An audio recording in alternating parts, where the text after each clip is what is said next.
Okay, everyone, good evening. My name is David Barrett. I'm from MySafe LA, and thank you for joining us for our October Wildfire Fire Safe Council discussion. I think we've got a pretty interesting evening set up for you, and thanks very much for spending a little bit of time for us. As you know, for those of you that are new, we do this on the third Thursday of every month, except on a Thursday where there may be a holiday, and in January. We always take January off. This is actually our 12th month that we've been doing this, so we've been kind of a one-year anniversary, if you will. As some of you know, last month we did a virtual workshop, which proved to be really, really interesting and exciting. I think a lot of people got a lot of good information about home hardening and defensible space, and it brought up a lot of interesting topics, which we're going to be addressing a little bit later tonight. So as we move forward, we're going to encourage you to ask your questions. You can always type a question into the chat. And then there are certain times when we'll actually specifically say, if you have questions, now's the time. Remember that we're all on the same team here in the sense that anyone who's making a presentation or anyone from police, fire, or ourselves or anyone, we're here to give you information that's supposed to be useful to you. If there are things that you may not agree with, it's okay if we have a discussion about it. But if you want to have an offline conversation about why something may be important that's not being addressed, let's have that conversation offline, because this is all about helping everyone get good information that helps them move forward in their ability to make their home and their community safer. I also want to make sure that you're aware that we have an all-new wildfire website.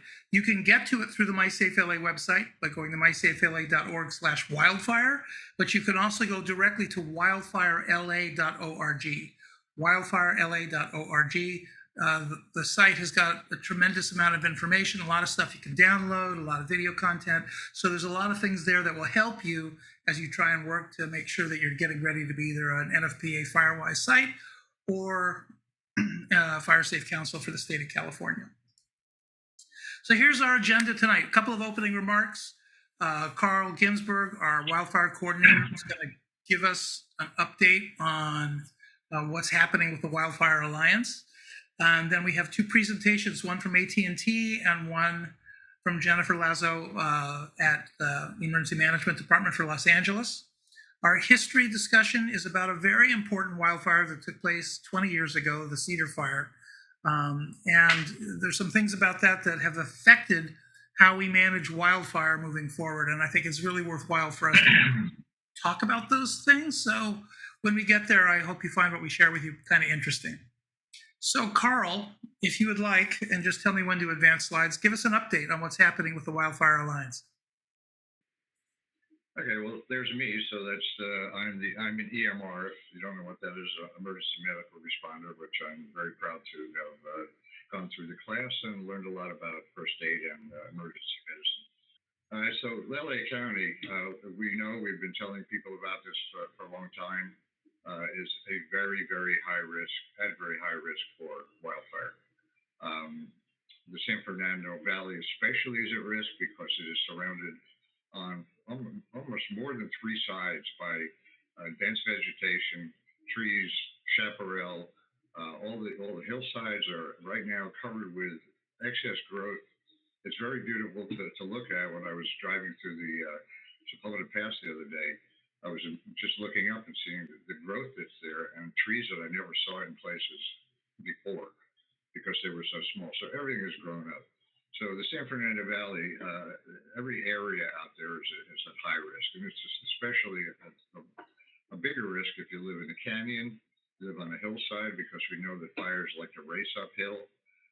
Canyons are hard to fight fires in because firefighters can't get to them that easily. Although we do have air support of fixed wing, rotary wing, all kind of aircraft that can help with that, but it's still a tough thing to fight. And as we've gone, David and I have been to several meetings at homeowners associations up in the canyons recently. And as we drive up and down, we just look around at the vegetation and we look at each other and go, wow, this is so dangerous. So it's all the more reason why we have to move along and get our constituents moved along to harden their homes and create the defensible space, because we don't know what's coming down the road. It could get very hot. We could get Santa Ana winds, and we know where that could go. There've been some small brush fires. There was a couple the other last evening, I think, or the evening before, but those turned out to be suspicious. We think somebody was lighting fires along one of the freeways, and that's happened before. But it's small, but it could, if the wind had come up, it could turn into something catastrophic. So we'll have to be on our keep our head on a swivel and make sure that this doesn't happen to us. Okay, we're currently working with 21 homeowners associations, which means that we have about 11,800 homes in those areas, 35,000 plus people affected. Our target number of HOAs is around 30 for the year, and we'll see how more into next year. And a target is 20,000 homes. 58,000 people may sound like a lot of people, and it is, but compared to the population of LA, and especially San Fernando Valley, which is very heavily populated, we need more people to come on board. So we'll continue our efforts. We just brought in a new homeowners association, Bel Air Ridge. If anybody's here from Bel Air Ridge, we welcome you tonight. We had a very effective meeting with them. It's a great group of people. There they are, pictured there, and got a kind of is that my good side? I'm not sure. And we had a wonderful meeting with them. These are for some people that have they've had a committee for a long time. It's a safety committee, a disaster committee up in their neighborhood. So them moving into working with us to become a fire safety counselor is not as difficult for them as it is for others because they already have a great organization. So we hope that they'll move along quickly. Briefly, there's 377 residences up in that area, made up of 172 single-family dwellings, and the rest is townhomes. It's a manageable size, so we hope to move them along very quickly and get adoption from the constituents in that neighborhood pretty quickly. Okay, we are 100% at risk. We are the top location in the United States for risk of wildfire. We have 514,500 homes to consider protecting, and 24% of it is properties. So it's a big job. We need people to recognize the risks that they're facing. And some people are not, they think everything's going to be okay, and the fire department's going to come and put out the fire in 10 minutes. And, we have all these firefighters all over the city. It's a bigger job than any one city can take on 100% effectively. So that's why we need the buy-in from all of our residents to make their homes and their properties defensible and protect our homes from ash flying in and getting into their homes, under their homes, or in the vents. It's called Ambercast. So everything that we can help people to do, that's what we're here for.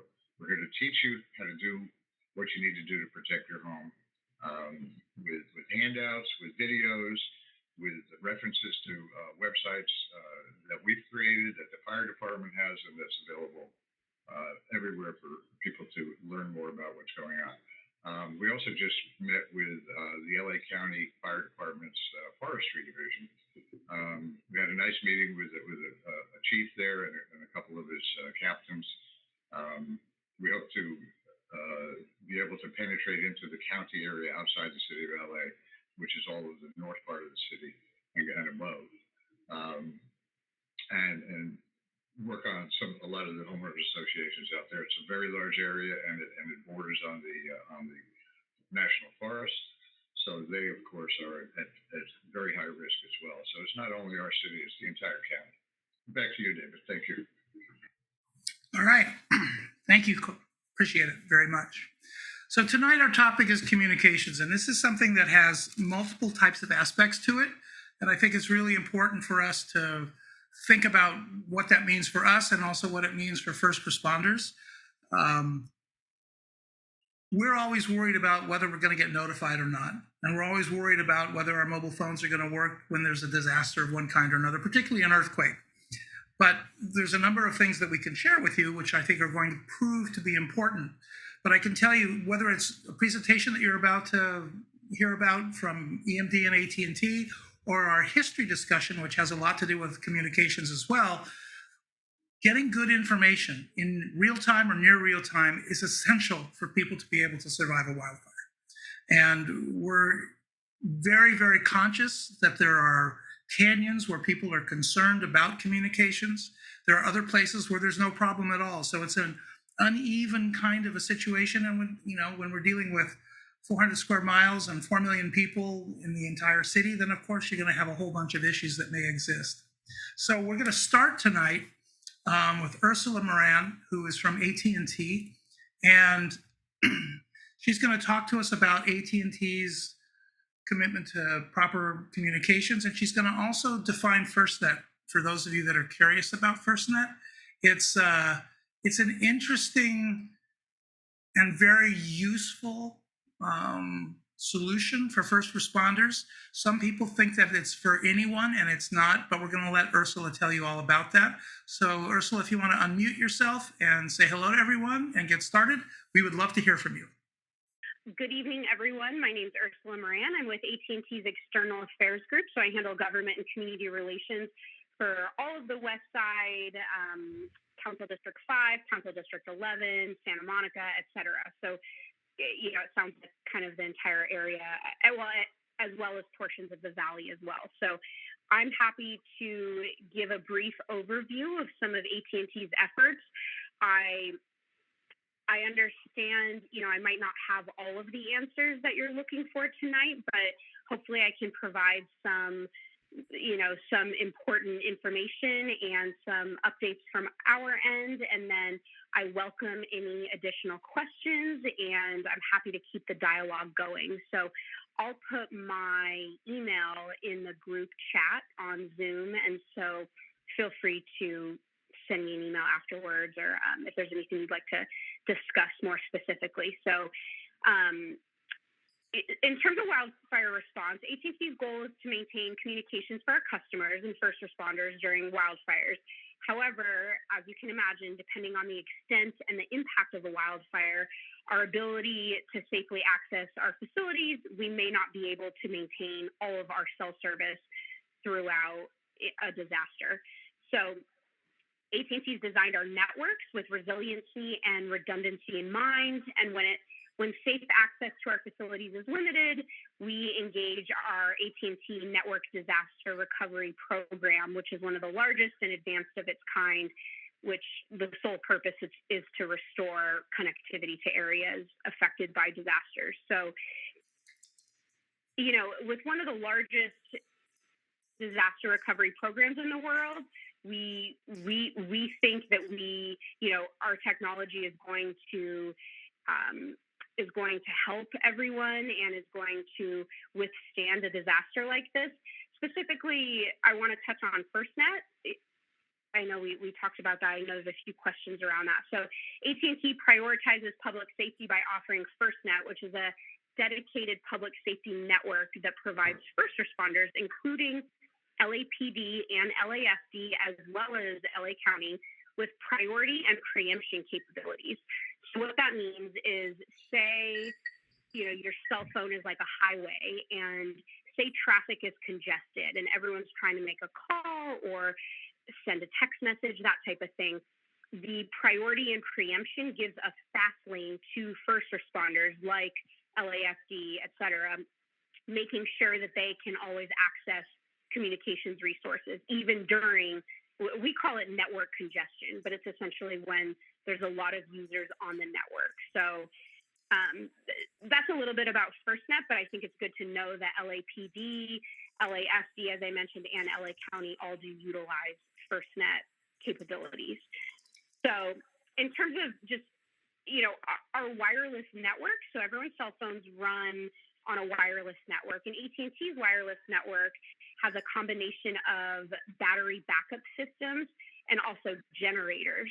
And so as you can imagine in one of these situations, if commercial power goes out, this setup lets the network operate continuously during, say, LADWP, the power goes out. We can maintain connectivity for customers and emergency services. All of our cell sites are designed that way, unless we can't fit a generator on site. There are some one-off situations, but the kind of gold standard is that our cell sites do have generators for backup power at them. So in terms of you know tips to prepare for wildfires, we know how critical communications are. I think some things that help is, of course, to charge all your wireless devices in the event that you lose power. Tune into the local news for updates. Make sure that you're listening to all of the local jurisdictions' guidance. And one thing also to keep in mind is in the event of a disaster, some type of natural disaster, including a fire, AT&T will also strategically deploy. We call them cell on wheels, or there's a few different acronyms, but it's essentially a temporary cell site, and we'll deploy that so that first responders in the area can have access to FirstNet so that they can have cell coverage. So, those at every natural disaster, that the Paradise Fire a couple of years ago, we have deployed those emergency temporary cell sites, and we work really closely with local agencies, LA City, LA County, et cetera, all the way up to the state level. So, specifically talking about this area, we do have, I connected with our engineers before this call. We do have a few new projects within the major roads along Brentwood, Crestwood Hills, Mandeville Canyon, and Laurel Canyon. So, of course, we have to go through a permitting process with the city. It's hard to tell exact timing right now, but I think the message we want you to know is that we see the need, and we continue to strengthen our infrastructure and make sure that it's going to be robust in the event of a situation. So would it help if I took a couple questions maybe? Sure. If people have questions, go ahead and raise your hand using the raise hand function that's at the bottom of your screen for most screens. It's a little bit different if you're using your phone. But if you have a question, in fact, John Binder, if you want to ask about Upper Mandeville Canyon, go ahead. Well, we have, pardon me, the Upper Mandeville Canyon, which is one half of a 5.5 mile road, has never had good, thorough cell phone coverage. The fire department manages their communication very well, and they are very up to date on their methodology, and it's been proven up here. But we have complained about dead spots, large dead spots in Upper Mandeville for years, and nothing's been done about it. There's always been an excuse about why they can't have more towers or whatever. And I'm not expert. We're going to get an expert to talk to us, but I'm not an expert on all this. I don't even understand the whole system. But we do want to start a movement up here to really change the situation. We've had people, had one neighbor who was stuck in the middle of the canyon when her car broke down, and was stuck at midnight with no cell phone coverage. And there's a set stretch of our road that's about a half mile or more long that has no cell coverage. There are other shorter spaces that have none. We have side streets with no cell coverage at all. The people don't even have use of their cell phones. The fire department, when they need to communicate, they can they have a helicopter in the air. They can people on the ground can message the helicopter, and a helicopter can connect them with whomever they're talking to. So I think it's unbelievable that in one of the most dangerous places in Los Angeles, which is Upper Mandeville, that nothing's been done about our cell coverage. I mean, it's just appalling. And if we ever have a sweeping fire, which we have not, we should have cell phone coverage. Well, There was, one more thing. There was a program for which someone raised the money. Hello. There was a program for which someone raised the money to put a special pilot program emergency communication system for Mandeville, but it was canceled, and the fire department won't explain why. And so we have a real dilemma. The third thing is that our landlines here were out for up to a year last year after the big winter. There were people that didn't have phone service for 6, 7 months. So we kind of have a serious dilemma, and we're about to address it, but we have to get our information together first. Thank you for coming here to speak to us. Absolutely. And I've jotted down Mandeville Canyon as an area to take back to our engineers. I do know as I mentioned, we have projects along some of the major roads in Mandeville Canyon. I don't know the timing of those projects and exactly how they would potentially augment your cell coverage in that area, but I know it's a sensitive area and I know it's a area of a lot of concern. So I will bring that back to our engineers and I appreciate you sharing that.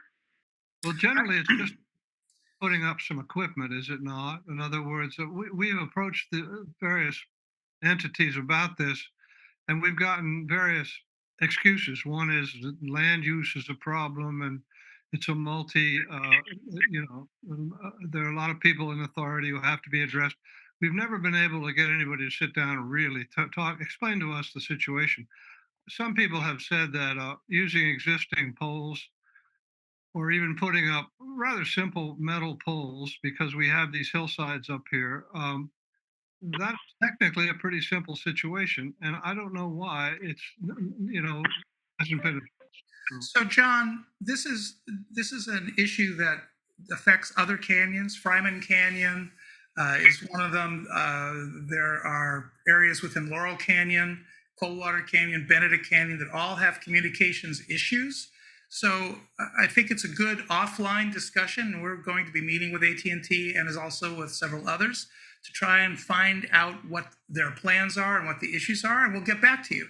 One of the benefits of allowing you to kind of talk to our guests this way is so that they can get information. I think we have enough information, we have enough history. Ursula, if you want to respond to anything that you've heard, that'd be great.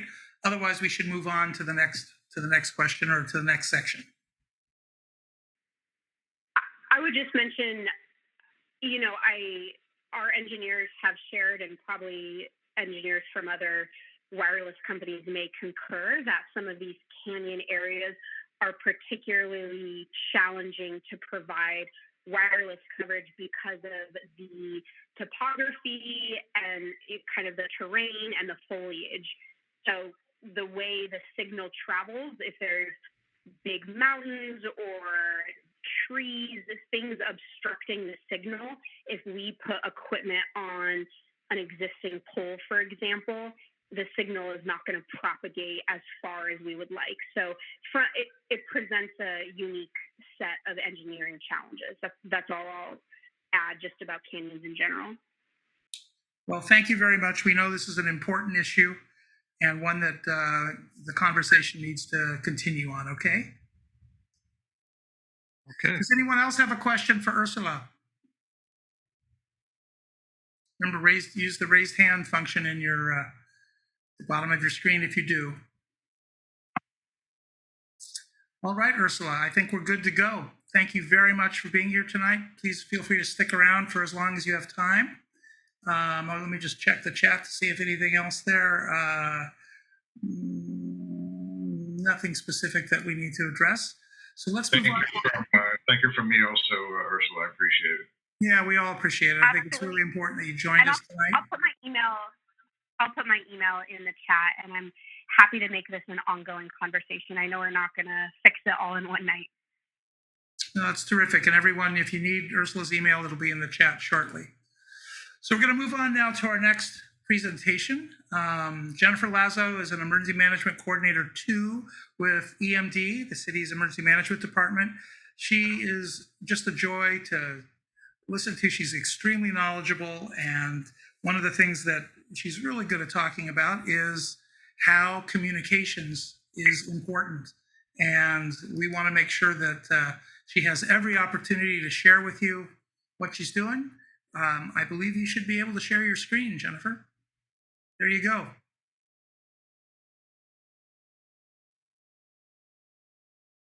Alrighty then. So I'm just going to warn you all, I'm going to go through this presentation and then I'll take a look at the questions. Makes it a little bit easier for me to run through this. So But my goal for you all tonight is to feel like you know how the city sends alerts, you know what methods you can do to be most likely to receive those alerts, and that you get your questions answered. Because I know that this is a really complicated and challenging issue. And the first thing, if I was sitting in a room, the first thing I would ask people today is, did you receive an email and or text message, either one counts, from the Notify LA system today about the Great Shakeout Drill? If the answer is yes, congratulations, you are a registered user of our Notify LA system. If the answer is no, well, then I have an exciting system to talk to you about today. So we sent one this morning. Most people will probably have gotten it just as an email because we send these kinds of routine preparedness types alerts in the lowest impact method possible. So we're not blowing up your phone when it's something smaller. So that's sort of our context for today. When do we send alerts as the city of Los Angeles?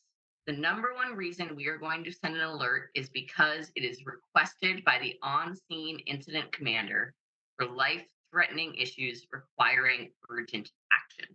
So, the incident commander could be the police department, it could be the fire department, it could actually be the port police. I know we're not really in the port area here. It could be LAX police, it could be park rangers. That's actually another significant one for the wildland urban interface area. So any incident commander, the person who's in charge of the scene, who determines that they need to get a message out to people that they can't accomplish just by knocking on folks' doors, that is when they are going to be sending an alert. And one of the good things that we've set up is that incident commander is super busy when that instance happens. So there's a lot of checks and balances to remind them to request that alert. Both the public safety officers working at LAFD, the people at our command centers in the DOC for LAPD, and the communication center for LAFD have all been trained not only to listen for those requests for alerts, but to prompt those requests for alerts anytime the word evacuation comes up or shelter in place comes up, and it's more than about a block. So when it's a block, just for context, in case you're ever curious, there's something happening at a house, there's maybe a gas leak somewhere. Um, if they can just knock on doors and take care of it, they're going to do it that way to lower impact method of alerting people. But if that isn't sufficient, if it is many blocks or even many miles, such as a wildfire evacuation, such as a hazardous materials spill, that's when we expect these alerts to be sent. Um, I'm giving you two examples here because there are sort of most common reasons that we have sent these use all the bells and whistles, send everything out alerts. There are other times we have sent them this way too. An example would be the curfews that we had in 2020 was the time we did all of those bells and whistles. And a couple of times during COVID, not very often, but rarely during COVID, we would use those bells and whistles. But we do have ways to also send lower level alerts. And I just mentioned one, the shakeout drill today. We had a jet email and text based only alert sent only to users who actively opted in to receive alerts from us. So it's the smallest of our databases. It's our smallest set of people that we can send alerts to. And that's the group that we send these lower level alerts to, such as for a significant heat wave. If we have a significant period of long heat, we need to tell people to be prepared for it, such as COVID-19 sites being open for vaccine. That was a couple of years ago, but still sort of relevant, and such as the shakeout or national preparedness month. So we do those pretty rarely, but we can do everything from just sending an email with systems all the way up into doing about 20 different systems, and I'm going to show you in a second. Just for those of you who are curious, Tropical Storm Hillary, we tried to go right in between. We only did emails and text messages, but we did it to a broader database of phone numbers that are available. So we did it to what we call our resident connection data, and I'll talk a little bit more about that in a second. So next, let's look into how are these alerts sent. The first thing that happens, especially for the life-threatening alerts, which is what I'm going to focus on today, is that the specific area at risk is identified. This is often one of the most challenging things in a wildfire scenario because the incident commander has to get an understanding of where is this fire going to go, who is at risk. And that's not just okay, a 1 mile radius around the point where the fire started. It depends on wind speed, it depends on brush conditions, it depends on the topography of the area. So the cool thing is LAFD has a lot of very advanced tools that they are now using to model that wildfire pretty much instantly within seconds to get a good idea of what areas are likely to burn. And those maps and models are used to help inform the alerts that are sent. Now, you can't just take the model and throw it straight into an alert because models don't know where streets start and stop. Models don't know if something's a dead end somewhere. So they're going to take that model, then look at a map of the area that's likely to be impacted and start sending the alert to that designated area. The shape here, by the way, is just a totally random shape. I just wanted to give you a glimpse into the system that gives you an idea of how many contacts we might have in one zone. Um, so, contacts, if you have an address inside of the shape, you are going to get this notification via a phone call, a text message, and an email. So, we'll talk about those a little bit more in detail in a second. But that is an address based alert. So they take a look at the shape, they find all of the contact methods that reside within that shape, and send an alert to all those methods. The second system that we have that runs is for people who are actively in that shape. The way we are able to do that, so say you're going on a hike in an area that you don't live in, you don't have a registered address in that location. That is where wireless emergency alerts come in. Or you're at work, you're commuting, all sorts of things. So the last wireless emergency alert that most people most likely got was the nationwide test that happened a couple of weeks ago. That was run by FEMA, not by us. But that was a wireless emergency alert, that test alert that went at 10:17, 10:18, something like that, a.m. So those wireless emergency alerts are based on the locations of cell phones and the time the alert is live. Most of our alerts are going to be live for about a 4 hour period. So we will draw that shape, and any cell phone that is inside of that shape or that enters that shape in the 4 hour period will receive the wireless emergency alert. I'm going to show you a couple of things about your phone settings in a bit too on these wireless emergency alerts to make sure that you get. Okay, so how can you receive them? Just talked about those wireless emergency alerts. Again, that's based only on your cell phone's location in the moment it's in. And we don't actually know how many cell phones we hit with one of those alerts. It's sort of like a radio broadcast. You're putting it out into the ether, and you don't know how many people are listening at any one time other than by doing surveys of people. There's no specific count. So when I send that wireless emergency alert, I'm just sort of hoping it goes to the people who need to get it because I'm not able to see exactly who receives the alert or what areas there aren't good cell phone coverage in, which is why we have all these other systems in here as well. So phone calls. Phone calls are both VoIP phones, landlines, and cell phones. We actually, since 2019, gained access to a database that is pretty much every Yellow Pages and White Pages phone number in the city of Los Angeles. I'm going to show you all a glimpse of the number of contact methods we have in here. This is how we have that many. We have more than 3 million contact methods in this system. And so we have a very extensive group of VoIP phones, landline phones, and cell phones. The old systems, a lot of times we'll hear people talking about reverse 911. This is a much better version of reverse 911. The old version of reverse 911 was landline phones only. We know that that is not what most people's phones are today, but we do purchase not just the landline phones, but the voice over internet phones and the cell phones. We also can text those cell phones as well. And we can text and call anyone who has registered their number into the system. And you can register several numbers for several addresses. One of the things I always encourage people to do is register for the addresses where they spend a lot of time. So that might be a religious organization you spend time in, your work, where kids go to school, a at your favorite restaurant, whatever it is that wherever you spend a lot of time, feel free to put that address in there so you'll get alerts for the location, even if you're not physically in the location at the time in which the incident. Other systems that we do use, TTY and TDD messages. If you've never heard of those, they are a sort of older technology, but it's still important for people who are deaf. Phones that can turn a voice message into a text message. App notifications. We do use Everbridge as our alerting system. And if you download and log into the Everbridge app on your phone, you will receive alerts as an app notification. Honestly, usually first. I have noticed that's almost always the fastest thing to get sent out is the app notification. The one other nice thing is if you are in any other city that also uses Everbridge, and about half the cities in LA County use Everbridge, you'll get their alerts too if you are in the city when their alert is sent. So that's a nice element.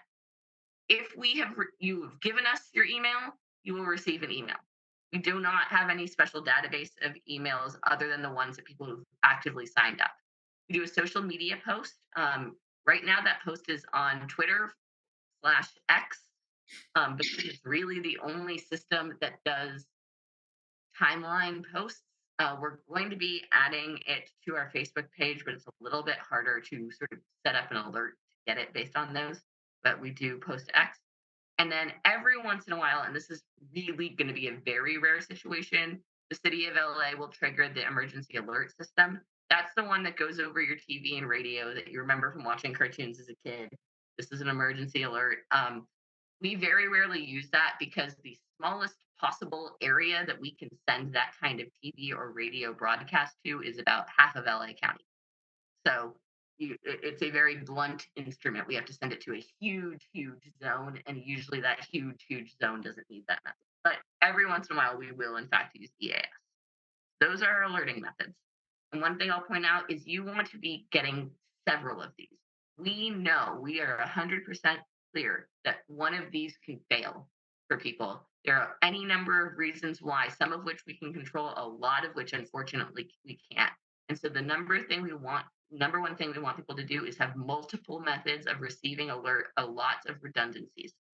I live in an apartment building that, because of the way it is shaped, gets almost no cell phone reception. So I get all of my cell phone signal through my Wi-Fi. I'm doing Wi-Fi voice calling. So it's really important for me to also have signed up for my local alerting system here. Okay, now here's where I'm going to try to troubleshoot for people beforehand, and then we'll get into individual cases. I'm happy to talk to you more about this after. So, will I actually get the alert? If you have signed up for Notify LA, you are very likely to get the alert. Hopefully, you got an email or text message today. If you didn't and you've signed up for Notify LA, then I encourage you to go onto that website and check to make sure your contact information is up to date. If you forgot your password, no problem. They have a forgot password link. It can generate a new password for you, and you can go check that all of those systems are up to date. It's your current phone number, your current email address, all of that good stuff's in there, your current address, because people move and oftentimes they forget to change their alerting signups. Another thing, for those phone calls, I personally think the phone calls are one of our best alerting systems that we have, because it's an actual human telling you what is going on and what you need to do. We have a huge database of phone calls. However, our cell phones are trying to do everything they can to block spam calls nowadays. And so, because this is a mass phone call, your cell phone will often try to block it. So, one of the things we really encourage people to do is add this phone number, 213-472-3231, as a contact, as Notify LA in your phone. So, your phone knows you want to receive phone calls from that number. Here's the convenient thing: if you called that number today, let me tell you who you're going to get. It's 311. So 311 also has information about what's happening during a disaster if you need to ask questions and get more information. So you can call back 311 and get answers from it. So it's the from number is the 311 number that is also how you report a tree down, a blocked runoff, all sorts of things. So putting that number in your phone as Notify LA/311, that is exactly what it looks like in my phone. And that helps me make sure that I'm going to get those messages. Then there's two other things that get a little bit into the weeds, and those are the two screenshots that are on the right-hand side of your screen. One is checking your nighttime settings for your phone. You need to make it so that different calls can reach you. I'm paranoid because of my job. I want to be able to receive all calls, even when my phone is in night mode. So I let everyone reach me, but you can control that. You can have it so anyone who's a contact can get through your do not disturb mode. You can make it so that any starred contacts, so this is an Android screen, but the very similar thing exists for iPhones. So your favorites, contacts, if you make that Notify LA contact one of your favorites, then it can get through your nighttime mode. But frankly, I encourage you, if you hear that we are in red flag, high fire danger conditions, that is the night to turn off your nighttime mode. You want to be able to get all phone calls just in case. and you want that phone to have the ringer on so that you'll be woken up by it, especially on those red flag days. That's really what I recommend. The other thing you need to check is your wireless emergency alert settings. So that nationwide alert that was sent a couple of weeks ago is the only kind of wireless emergency alert that you cannot opt out of. You are required, it's a federal law that you will receive that alert. Everything else you can change your settings on. And you can see an example of these alerts here. So we send wildfire alerts as extreme threat alerts. So they're going to be at that highest level that you can see there. But both extreme and severe are the two kinds of alerts that I really highly recommend everyone always keep turned on no matter what. Those are used to send significant life threatening emergencies, and we really want you to be able to get those alerts. Amber alerts, I'm sure you have all received. You can opt in or out based on your own preferences to those Amber alerts. Those are all sent by the California Highway Patrol. They're the only ones that can send those alerts. So I have no control over those Amber alerts, but it's all the same wireless emergency alert system. The other one that I'm always going to advocate you keep turned on, but you can turn off if you want to, are these public safety messages. Public safety messages are sort of a lower level, still a significant event. We still need you to know it, but it may not be life and death in that exact moment. This is how we sent our COVID notifications over the course of the pandemic. They were set and sent in this public safety category. So we really do try to pitch our alerts to the right level so that you receive them. The last one is if you want to be an alerting nerd. You are going to, if you check your phone right now, you are automatically opted out of receiving state and local. Your phone has that turned off. That's the way that these phones are designed. If you want to figure out when we are doing a drill somewhere, you can opt in to receive those. And if you are in the alert area, you too will receive the state and local. I will say most of the people who participate in the drills with me when they get these have turned it off instantly after the test is done. But that is a way that we can test the system and play around with it and see what's going on. You may have some other alert preferences in your phone too that you want to check on. I'm actually on my Android phone able to decide if I want to receive the alert in Spanish and in English, and I opted into that just so I can test the system. But take a look at all of your settings. So why didn't I get the alert? These are often the reasons why. Another sort of mode, like the night mode that can cause problems, is driving mode. So that's another one that you sort of want to check on as you look at these. So with that, I'm going to very quickly here just give you a quick show. This is our actual alerting system, and you can see that we have more than 3 million contacts in that system. About this group here, the 698,000, these are generally people who've gone in and signed up for the system. The 2.3 million are this database of numbers that the city purchases to maintain monthly. So they're updated as people move every month. So that we really consider to be one of our most up-to-date and useful tools. We also do still send alerts via Nixle. If you got the email twice today, it's probably because you're signed up for both Nixle and Notify LA. So congratulations, that's always good. Nixle's a secondary alerting system. It can only send emails and texts. It cannot do phone calls. It can't do anything that will make your phone make noise. So we really encourage you to be signed up for Notify LA. But that is what that system is. And you can see right here a recent wireless emergency alert that we actually ran for a wildfire simulation. And this test was only sent, we didn't send it to any people living in an area. It was just sent via that test channel and me to me. It's always fun to send it to me. And Jasmine, who works with me, and to this one area of the Hanson Dam zone as we were doing this. So we can get really specific as we do these emergency alerts. My apologies. And that is what this system looks like. So that is the basics. And I am eager and able to take any questions.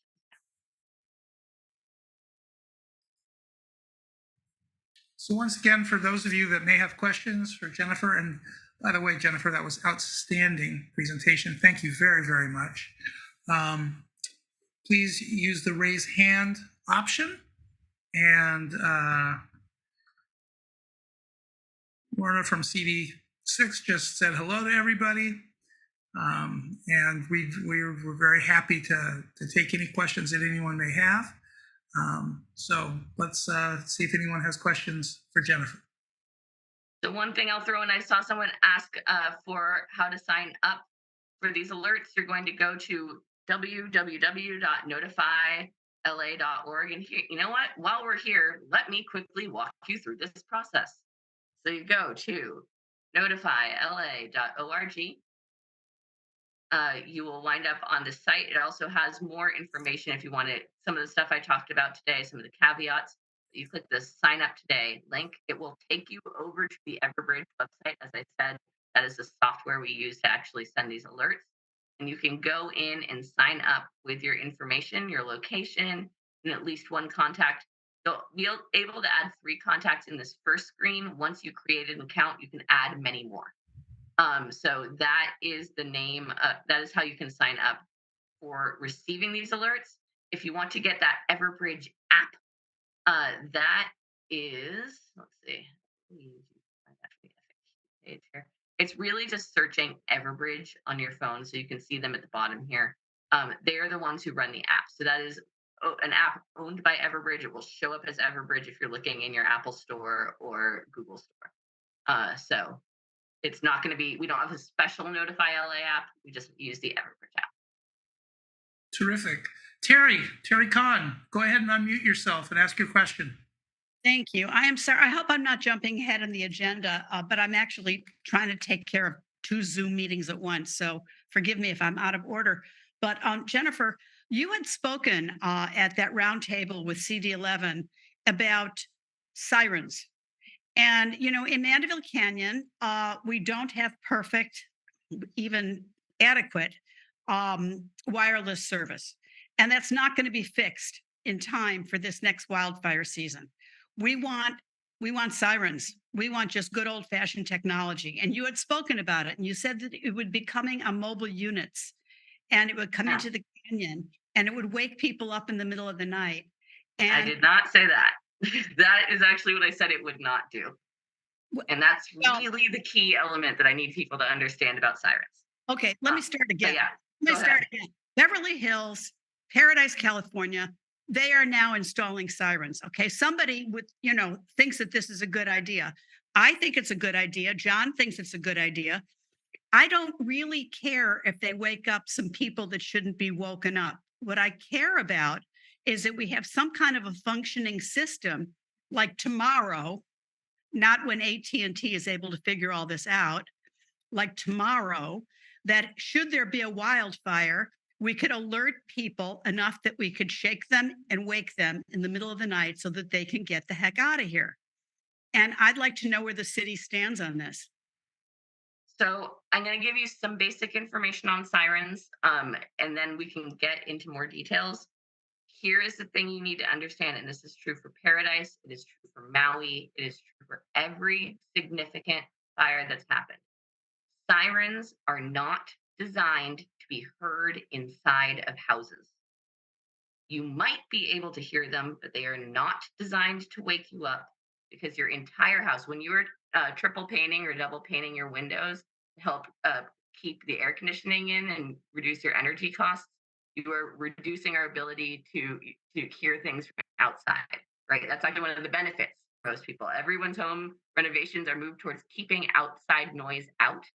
And this is why, if you talk to any siren manufacturer anywhere, and I have done this, I've literally walked through a fair with a dozen siren manufacturers, they will all say they're not designed to wake you up inside your house. So I just need everyone to know that this is a key element and why I push these other systems so much. Use it, having your VoIP phone signed up, having your cell phone, having many, many different ways signed up, because they can't Okay. reach inside your house.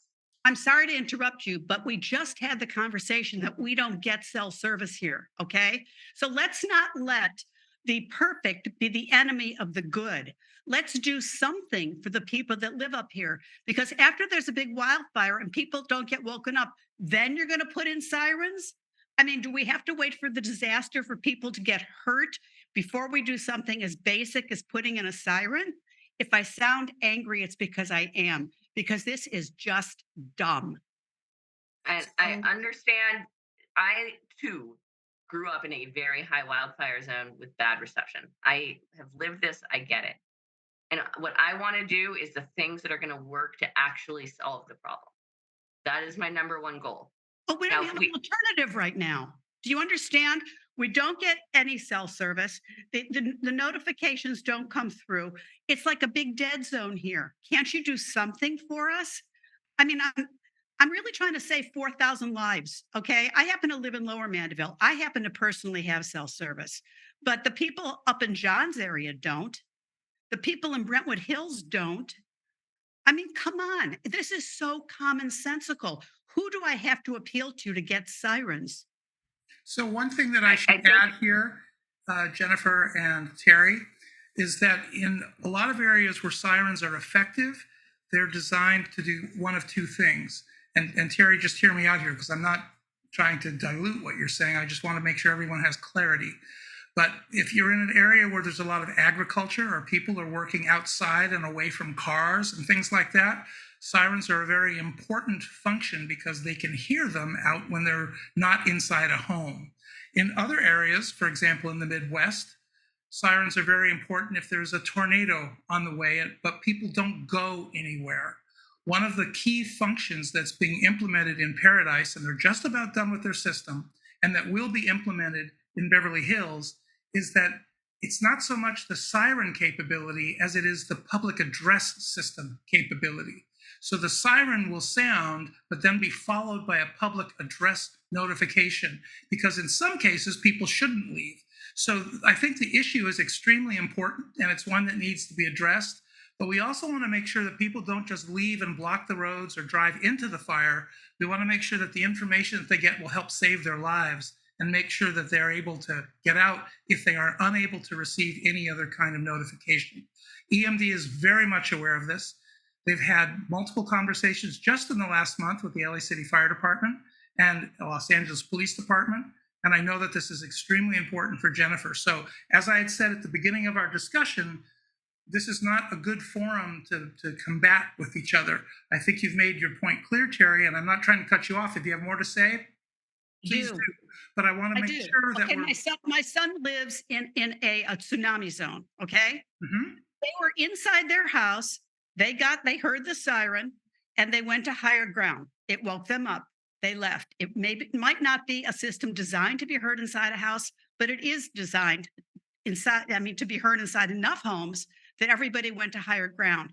This is something that just makes absolutely no sense to me. I'm sorry to be angry with you. If I sound angry with you, Jennifer, I'm not. I'm angry with the city for dragging its feet on this. When 4,000 wonderful people live up here tucked into a hillside, and we could have a wildfire in the middle of the night, and so many people will not be getting any kind of a notification. I don't see the logic. And my fear is that this is going to be where everybody here is saying, help us, give us sirens. And after we have some kind of an emergency and a tragedy, then they say, yeah, we should have given them sirens. I mean, why not? I just don't understand the why not. And you can have public alert systems. Maybe the siren will say, shelter in place. Maybe that's what it'll say. I mean, you have a whole variety, a whole menu of things that you could do with that siren. But I'd like to know where the city is on this right now. So, David, you just said the city is studying this. Well, when is something going to be done? When are we going to get an answer? I guess I'm not going to stop stamping my feet until we do get one, and one that I like. I guess that's just the reality. Well, we completely understand, both you and anyone else who lives up in the canyon. When we say, I think one of the things that's important to share is that it's important to get good information, not only if there's a wildfire and you need to get out, but also in more mundane situations like discovering the policy and the cost and the implementation. The development of a siren system is something new. We're not going to just reactivate the old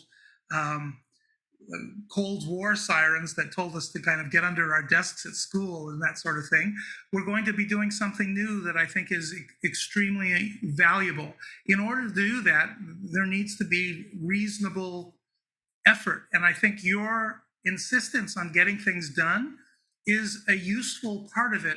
But in the context of what's happening. So one of the things that we're going to do is we're going to follow up on this topic.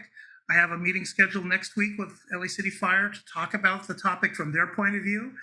Jennifer and her general manager, Carol Parks, are working on this amongst all the many other things that they have to do. Nobody is sitting on this or having a meeting and then evaporates. There is serious action related to this taking place. The issue is nobody wants to go through the process of ready, fire, aim. It's really important that we have a plan that can be implemented successfully. And without throwing anyone under the bus, including residents, it's complex. It's not as easy as just putting up sirens and then pushing a button when there's a wildfire. There's a little bit more to that process. What I can assure you is we will make sure that there is an update on what's happening with sirens in each one of our meetings that we have, that we'll have an update prior to the November 5th Brentwood Wildfire Fair that's going to take place. So what you have done is you have helped us to organize ourselves so that we're going to be ongoing communicators with you on the progress related to this. I appreciate it. You bet. John, do you have a separate type of question? Pardon me. Just a couple of comments. We do hear sirens when the fire trucks come up our canyon, and they are not as powerful as the kind of sirens we're familiar with in national defense.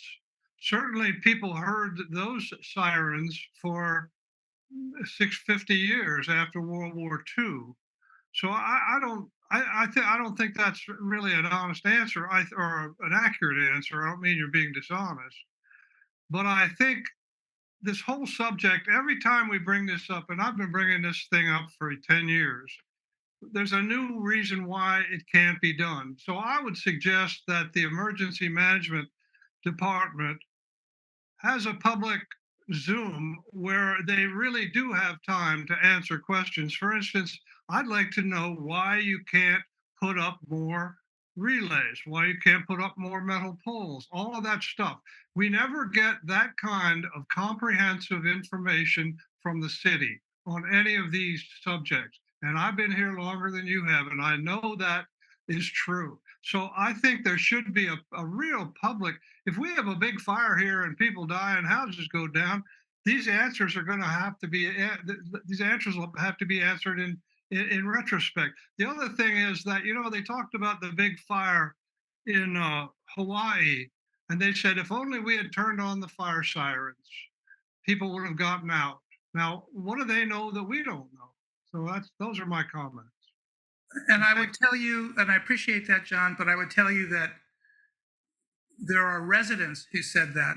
The fire chief, the head of emergency management, the mayor all said that sirens would have been a mistake in Lahaina.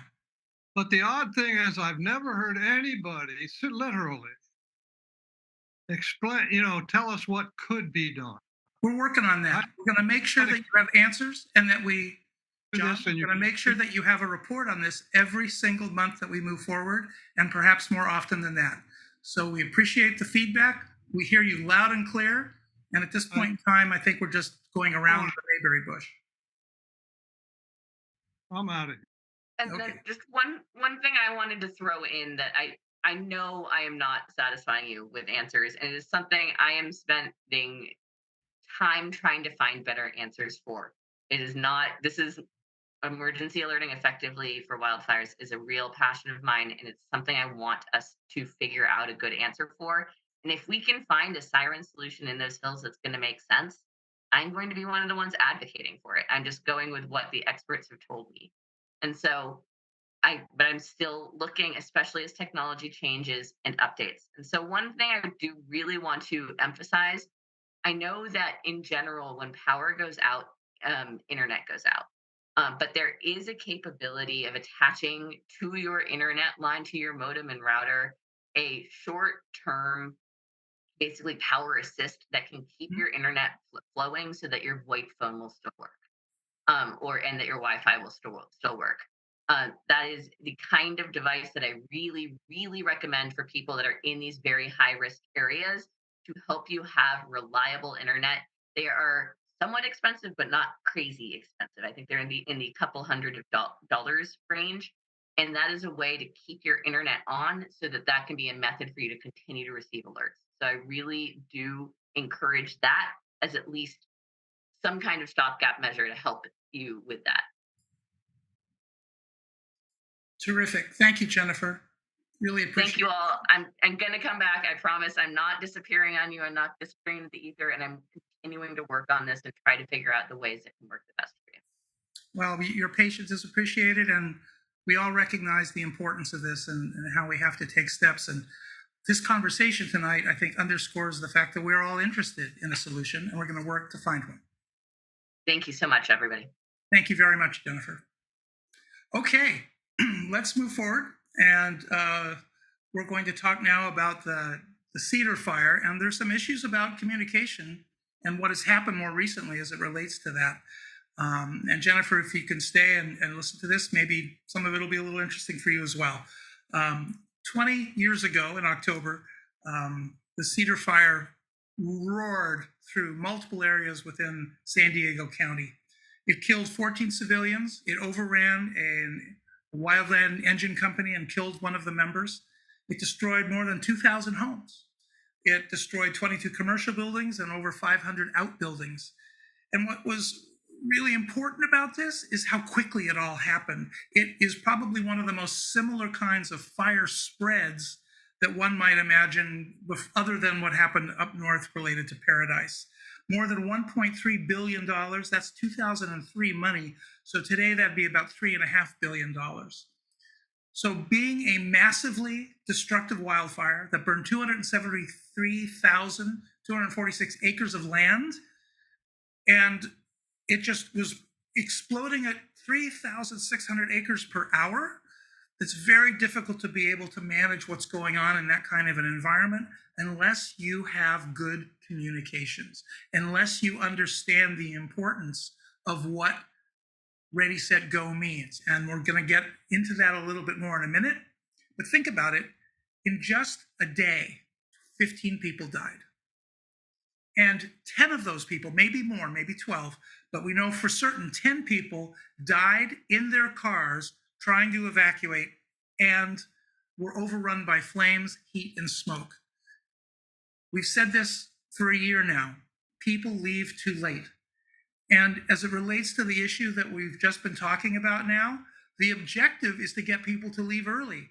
So nobody is saying don't do this because it's not going to be helpful. We're trying to make sure that everything we talk about is something that is going to be helpful. And I just want to touch on this for a second. Fire departments are now starting to utilize this phrase more and more often. And in some canyons, like Mandeville, it's kind of tough. But in many places, it works very well. And we call it PACE. The idea is that you have a primary way to get out. A is an alternate way out.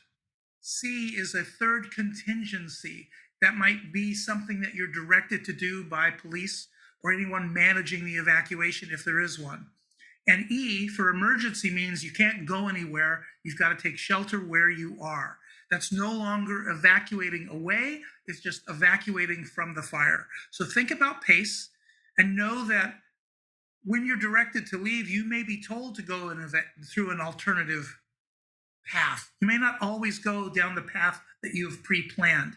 This is one of the reasons why evacuation drills are so difficult. I'm going to talk about that just before we end the evening, but PACE is something that I think is a really important thing for everyone to think about and to have a plan for as part of your go bag and your evacuation system. So some of the challenges with the Cedar Fire, I think it's important that we all know what those were. 20 years ago, remember, there was poor radio communications. This includes multiple frequencies that didn't talk to each other very well. It includes dead spots where people were not able to communicate with each other. Firefighting aircraft delays. This is something that is very, very important to recognize historically. CAL FIRE used to have a system in place called non-divert. And non-divert means that you wouldn't take aircraft that were assigned to fight a fire and send them to a different fire. There were 11 other fires burning in California, in Southern California at that particular time, and aircraft were staged to fight those fires. But due to the weather in those areas, the aircraft were unable to fly. In their inability to fly, the policy at the time was, we will not divert those anywhere else. So those aircraft sat on the ground. The next issue, of course, was speed. 3,600 acres per hour is huge. Escape route congestion. People left too late and they didn't follow evacuation instructions. They ignored them. They waited until the fire was as close as you see it in this image. And of course, that led to all the fatalities, particularly the ones on the road. And again, anytime someone loses their life, everyone thinks about how do we prevent that in the future? We're talking about what we can do to help prevent it the next time. In these images that you see here, you see traffic of people trying to get out, but there's something interesting about this image on the far right of your screen. People are trying to evacuate, but they're actually driving towards the fire. In the image at the top, you can see how wide the fire front is and how it's moving. And in the bottom image, you'll see an arrow. That arrow is pointing to a home that had just had its roof replaced. Shake roof was removed and a fire retardant roof was installed, and everything around it was destroyed, but that house was untouched. So this really speaks again to the idea of hardening your home and how important the process of hardening your home is. Now let's talk a little bit about not just the history of all the bad things that happened, but some of the things that came out of this fire that are extremely important for anyone to understand as we move forward. This is one of the earliest uses of effective and active GIS. And it wasn't, so when we talk about that, we're talking about mapping capabilities.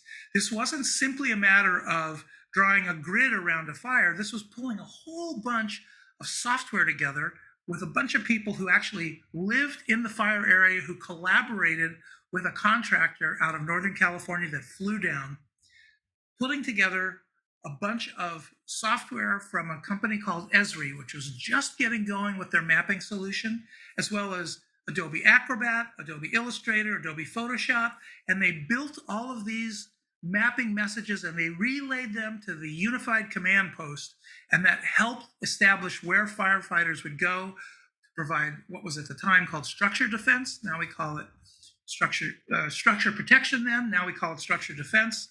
So you can see on this map up here in Poway, Julian, and Crest where all of the destroyed homes were. This was something that was being updated in almost real time. And what it did was it allowed first responders, incident commanders who were working in unison together to understand how important real-time and near real-time data was. One of the things that we're hoping to do in the next couple of weeks is to ensure that we have demonstrations available to people about how LA City Fire Department is using drones to map areas and to feed it into Esri in real time. Here's an example of one of the final maps that showed where the fire moved, and the colors represent the different days and times. And this is all something that was an important part of the process. And you can see that this actually covers a huge amount of time, not just the Cleveland National Forest, but also the state parks, as well as El Cajon and all of the areas where people were populated. And the little insert, which is kind of hard to see in the middle, was a 3D aerial map that was created that allowed people to understand, hey, this is how this fire is burning. And now as we move forward, we're going to be able to do good things about it. And one of the outcomes from this was Scripps and UCSD came together and worked together to build a software application called wildfire, which predicts the direction, the flow, and the speed of wildfire so that unified commanders, when working together at an active wildfire scene, will be able to determine where the fire is going to be in 30 minutes, in 1 hour, in 3 hours, in 12 hours, and the next day. That will help them to flank the fire, to pinch it, to control it, and to hopefully mitigate the losses that we're all afraid of. Esri is a huge solution today, and everyone needs to use it. We're using it in building a community wildfire protection plan for the city. Some of the most excellent plans that I've seen anywhere, including in Corona, California, are built with Esri. Tim Craig was a regional account manager, and he said this: we were able to use our various strengths, knowledge of the software, and knowledge of the area's data sets to get firefighters the information they needed. this was a great example of bringing local resources to bear on a regional emergency. This was a starting point. Now it is standard operating procedure. It is SOP. It's what we do, whoever we are, if we're involved in fighting disasters, restoring normalcy, and eliminating the threat. So let's talk real briefly about some of the lessons learned and what that means. CAL FIRE evolved their air asset deployment models. They changed how the deployment of both fixed wing and rotary wing aircraft would work. They changed how radio communications would work. It used to be, even just a few years ago, that if you saw LA City firefighters at a wildfire, they'd have a vest on with multiple radios sitting in the vest. So one would be for the LA City, one would be for the National Forest, one would be for Ventura County, and so on. Now they have one radio that manages all of those. So the evolution of radio communications is extremely important. FirstNet is also very important. We really didn't get into it much tonight, but the idea is that in the event of something disastrous happening, such as a wildfire, a separate part of the overall bandwidth signal is segregated to be exclusively used by first responders so that it can't be overrun by too many people using the system. That's the key to FirstNet, that there's always going to be a channel available to people so that they will be able, first responders, to communicate with each other. Everyone's heard about Ready, Set, Go, right? Ready, Set, Go came out of the Cedar Fire. The idea that we have to get people ready, they have to be set, and when we tell them to go, they need to go. That is something that evolved directly out of the Cedar Fire. That's why it originated in San Diego. And the focus, of course, is to harden your home. Homes burned down not because of the fire front. I know I'm a broken record when it comes to this, but they don't burn down because there's a fire front moving through. They burn down from an ember cast. They burn down from anything, whether it's heat or embers or flame, that can make their way into a property or onto a property where there's stuff to ignite. So the more that we can do to reduce that ignition issue around our homes, the better protected that they're going to be.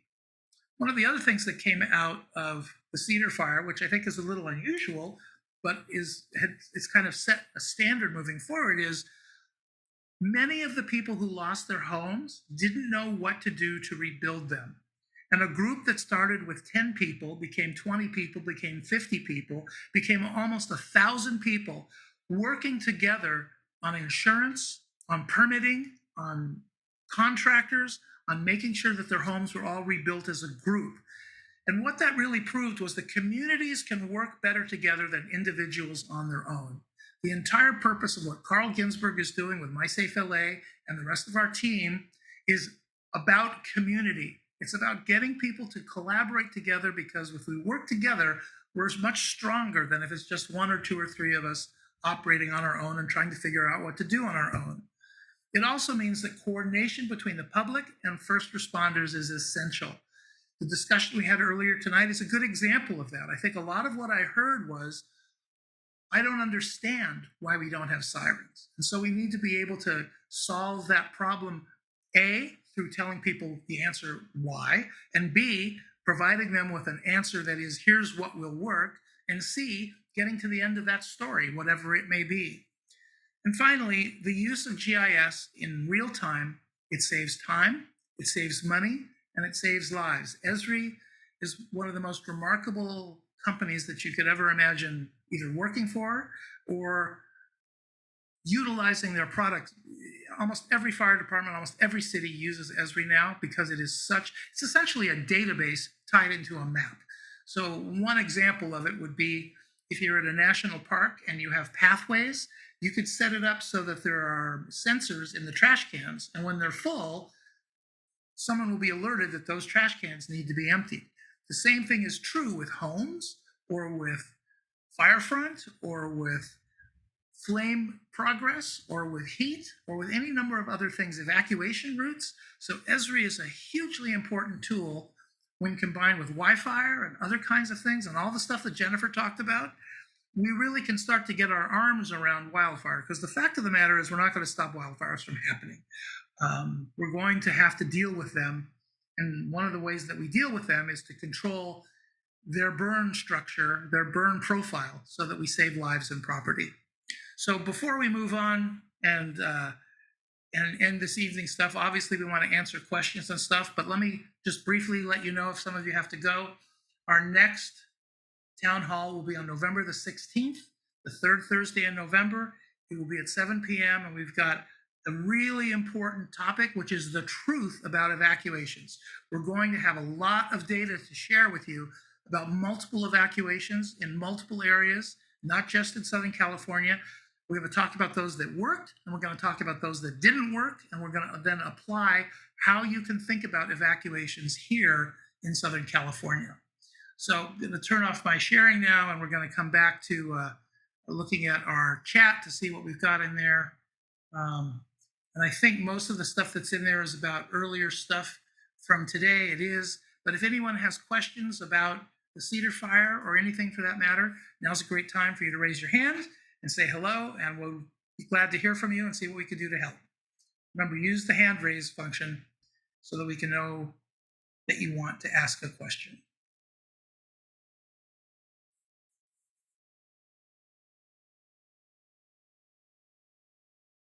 I see Janet from Bel Air Bridge. How you doing, Janet? Good to see you. I just have a question on the Cedar fire. You mentioned that most people, some people went the wrong direction, other people evacuated too late. But when I was looking at the picture, it looked like everybody was on one side of the road. Is that typical? Would you have LAPD, for example, use all the lanes and not allow people back up, or do you have to save it for firefighters? How does that work? It's a great question. It really is. And it's actually very timely. We just did a presentation in Pacific Palisades where we had an LAPD motor officer speaking who was new in that position. And the residents were saying, how come when there's a traffic accident, we're not rerouted? How come things are going on that create more density and more congestion? So in everyday life, we look at traffic, which is often terrible everywhere we can look, right? We have to rely on mapping solutions. I'm not a fan of Waze, and the reason is that it's a crowdsourced function where people say, here's the way to go, or here's the way to go, but that can all be overridden. So for example, if the LAPD or the city or anybody wants to notify Waze that a street is closed or something, they will then not accept some of those things from users. You're much better off utilizing, whether it's an Android solution or a Google solution or an Apple solution, mapping that shows you the current status of where you're going. Apple Maps used to be about 11 minutes behind. Now it's only 8 seconds behind in terms of updating what happens on your screen. And the same is true for some of the other things. Now, that's for everyday average activities. If there's a wildfire, for example, if there's a wildfire adjacent to Beverly Glen Boulevard, right? So the road that goes from Sunset up to Mulholland and over into the valley. If an evacuation is necessary, the street will become a one-way street where both sides of the street are for exiting in one direction. The same thing could be true in the Palisades, where either Pacific Coast Highway or Sunset Boulevard or whatever is involved, that would become a one-way avenue for people to get away from whatever the threat was. It would be controlled by the police department. Remember, in the event of an evacuation, the evacuation may be called for by the incident commander or the unified command of the LA City Fire Department or the county fire department or wherever it may be, but the evacuation will be coordinated by police, and they will be assisted by the Department of Transportation and by the Emergency Management Department. All of this will be managed remotely in the Emergency Operations Center that EMD manages, and they do a remarkable job with that. That's, in my view, what their most important task is managing disasters. So as you as a resident, what you deal with on a daily basis is not what you would deal with if there was an evacuation.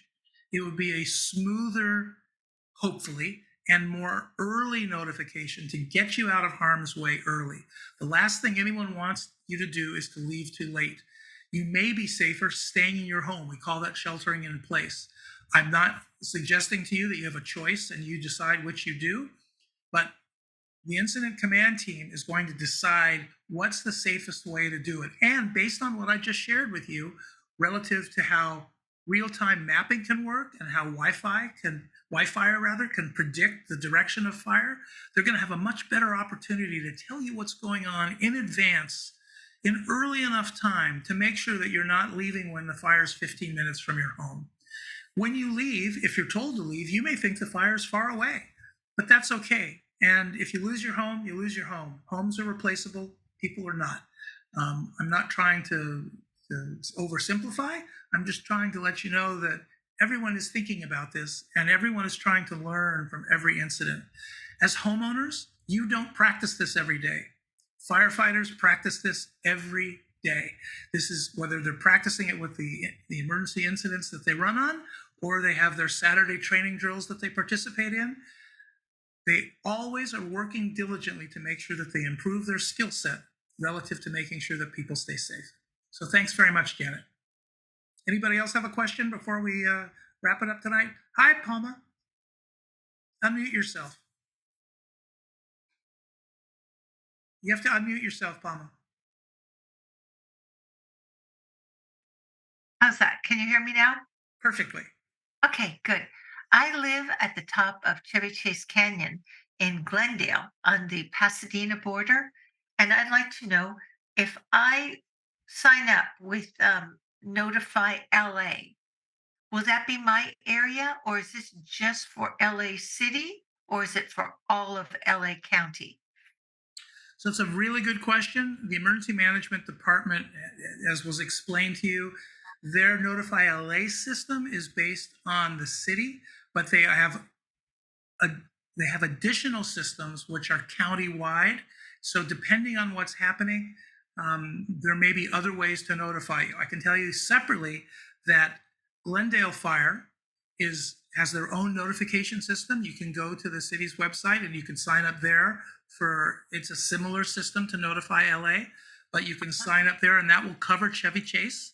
And Pasadena Fire also has a system. In fact, all of those fire departments there, they're part of what's called the Verdugo Command, and they are dispatched from, it's 13 fire departments. They're all dispatched from a single dispatch center. They have a communications system that is well organized. Their chief officer system is based on who's available from different cities to respond so that they don't all have to have huge fire departments. And it's a system that works very, very well.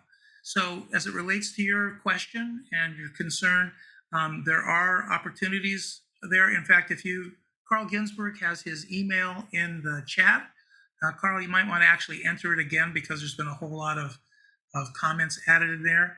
And Palma, then you can send Carl a note and he'll send you the links that you can use specifically for Glendale and Chevy Chase Canyon. Very good. Thank you.